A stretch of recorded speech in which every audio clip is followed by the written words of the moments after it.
শুই উঠিয়ে সকলো কামে কামে লাগি গ'ল কাৰণ আজি আমাৰ গাঁৱত আছে গোসাই উলিওৱা মেলা আৰু ঘৰত মাতিছোঁ আলহী। ইফালে মায়ে ৰান্ধিছে টেষ্টি হাঁহৰ মাংস।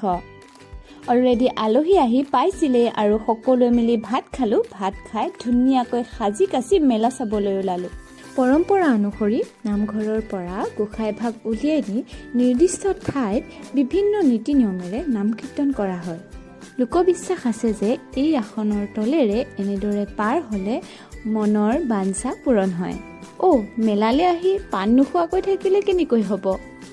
আৰু এইফালে এইখন দোকান চাওকচোন, ইমান ধুনীয়া মৰম লগা কাঠেৰে বনোৱা বস্তুবোৰ বিক্ৰী কৰি আছিল। ইমান ভিৰৰ মাজতো ভণ্টিয়ে কিন্তু বজাৰ কৰিবলৈ এৰা নাই। এই মৰম লগা কাঠৰ ঘৰটো পিছে আমাক মাইনাবাই গিফ্ট কৰিছে দেই। আহি এনেদৰে সজাই থলোঁ। তাৰ পাছত ৰাতিৰ ভাত সাজ খাই ওচৰতে হৈ থকা সাংস্কৃতিক সন্ধিয়া চাবলৈ গ'লোঁ।